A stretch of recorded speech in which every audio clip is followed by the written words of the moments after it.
James 1, NIV version. James, a servant of God and of the Lord Jesus Christ, to the 12 tribes scattered among the nations. Greetings.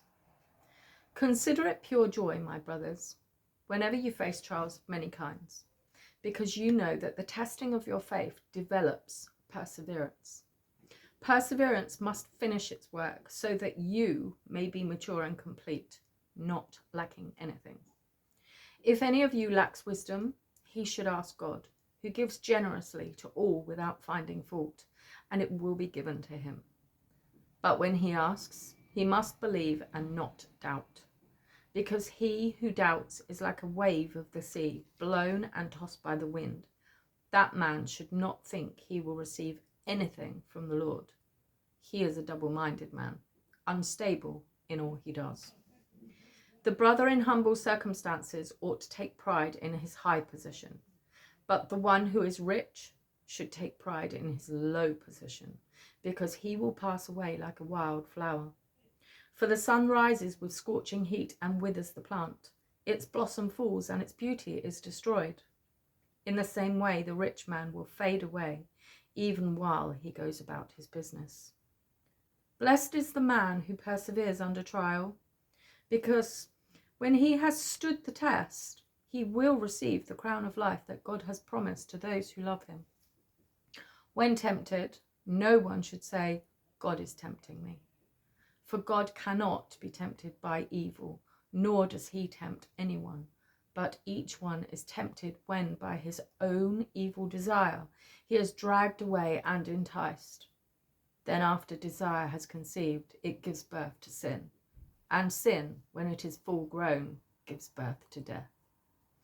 Don't be deceived, my dear brothers. Every good and perfect gift is from above, coming down from the Father of the heavenly lights, who does not change like shifting shadows.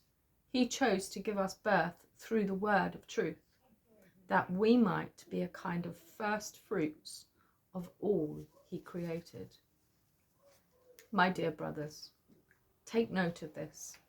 Everyone should be quick to listen, slow to speak, and slow to become angry. For man's anger does not bring about the righteous life that God desires. Therefore, get rid of all moral filth and the evil that is so prevalent, and humbly accept the word planted in you, which can save you.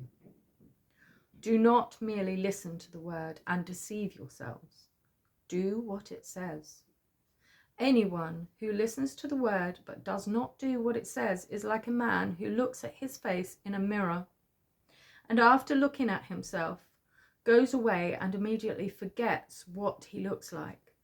But the man who looks intently into the perfect law that gives freedom and continues to do this, not forgetting what he has heard, but doing it, he will be blessed in what he does.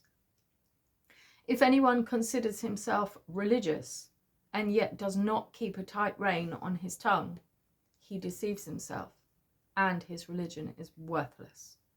Religion that God our Father accepts is pure and faultless is this: to look after orphans and widows in their distress, and to keep oneself from being polluted by the world.